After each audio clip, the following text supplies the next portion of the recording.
Hey everyone, Mr. Sujano here. In this video, I have some huge Nintendo 3DS emulation news for ya.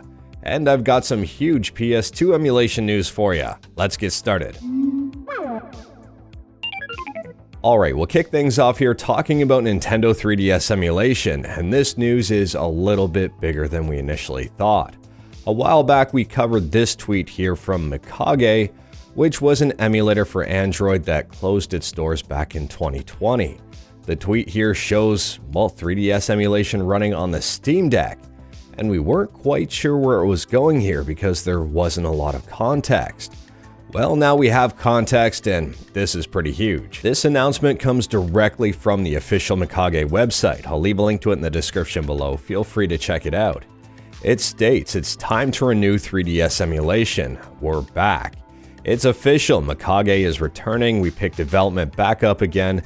And here's what's new: supercharged performance, improved compatibility, and a fresh new PC port. Now, in my opinion, this is incredibly exciting. It appears that Mikage is going to be available on both PC and on Android.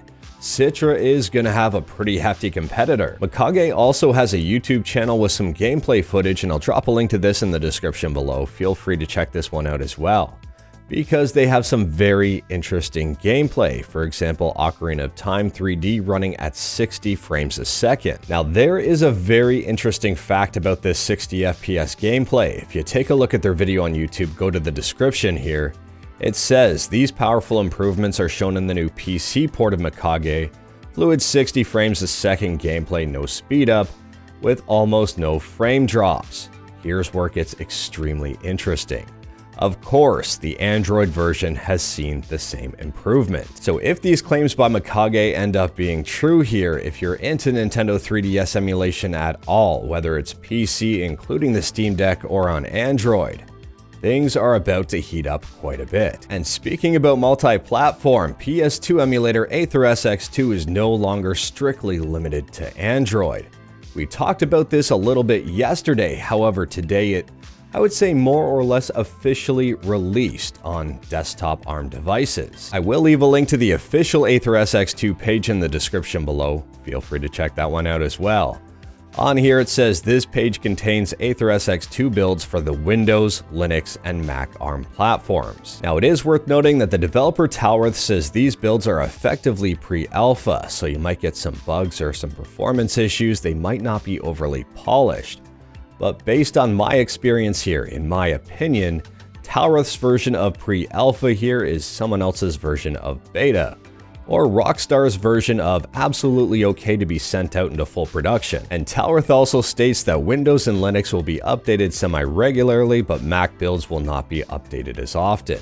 You can currently pick up the Mac build directly from this page. I don't see Windows or Linux on here just yet, but I'm assuming they'll be added pretty shortly.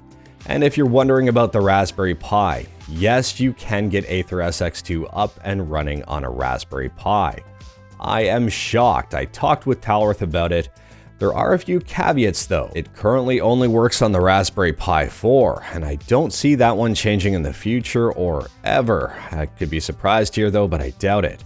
On top of that, you will need to manually switch over to Vulkan drivers.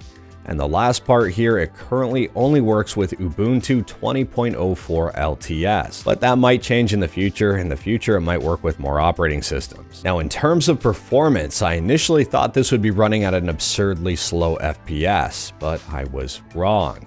Talworth reportedly here on his overclocked at 2 GHz Pi has Final Fantasy X up and running at 60 frames a second.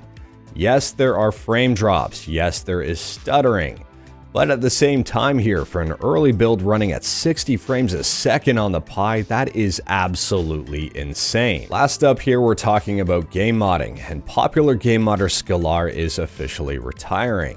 Skilar is well known for their Zelda mods. They have a whole bunch of them, and I'll drop a link to their site in the description below. Now, there are some mods currently in progress, and Skilar says they will be finishing 2 Twilight Princess projects before officially retiring for good. It appears that Skilar is just moving on with the next chapter in their life. So thank you, Skilar, for everything you've done. And I'll drop a link to this YouTube channel in the description below as well. Feel free to check it out. On a side note here, if you have EA Origin on PC and you want a copy of Dead Space 2, Here's one key for you. It's the only key I've got. It's basically first come, first serve. As soon as someone claims it, that's it. Anyways, that is all I've got for you in this one. Straight to the point, all stuff and no fluff.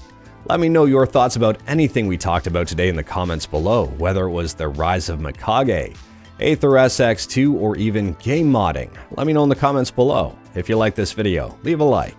If you didn't like this video, leave a like. Hit that subscribe button, check out my other videos. Don't tempt fate, save your state.